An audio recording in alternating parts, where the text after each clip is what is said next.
आइए बढ़ते हैं दूसरे सवाल की तरफ। दूसरे सवाल की इबारत कुछ यूँ है, जिहाद से क्या मुराद है।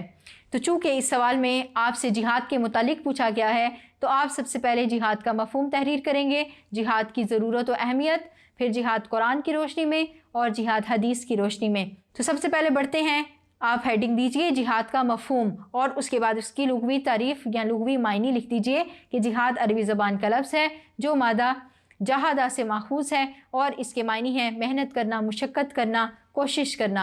जिहाद का मफ़हूम बहुत वसी है और इसमें हर तरह की कोशिश और मेहनत शामिल है। फिर आप बढ़ेंगे जिहाद के इस्तिलाही मफ़हूम की तरफ या इस्तिलाही तारीफ़ की तरफ।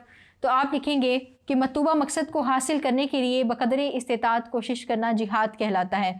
और नीज़ शरीयत इस्लामिया की इस्तिलाह में अल्लाह के कलिमे की सरबुलंदी, दीन की हिफाजत व इशाअत के लिए हर किस्म की कोशिश, कुर्बानी और ईसार करना और अपनी तमाम तर सलाहियतों, असबाब और वसाइल को बरूए कार लाना जिहाद कहलाता है।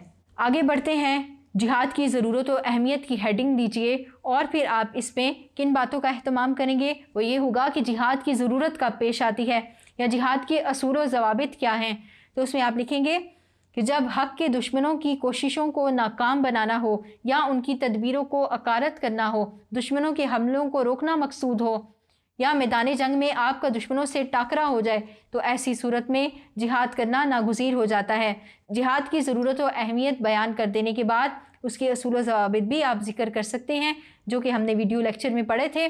फिर इसके साथ आप अगली हेडिंग दीजिए जिहाद कुरान की रोशनी में और फिर आप लिखेंगे इरशाद बारी ताला है वक़ातिलू फ़ी सबिलिल्लाहि अल्लज़ीना युक़ातिलूनकुम वला तअतदू इन्नल्लाहा ला युहिब्बुल मुअतदीन। और तुम अल्लाह की राह में उन लोगों से लड़ो जो तुमसे लड़ते हैं, मगर ज़ियादती ना करो कि अल्लाह ज़ियादती करने वालों को पसंद नहीं करता।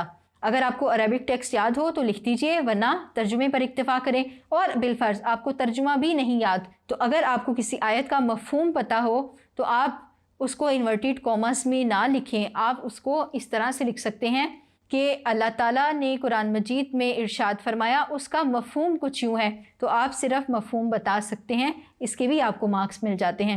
फिर आप अगली हेडिंग दे दीजिए जिहाद हदीस की रोशनी में। तो इसमें आपके सामने 2 हदीसें हैं, आप उनमें से कोई भी एक लिख सकते हैं या दोनों भी लिख सकते हैं।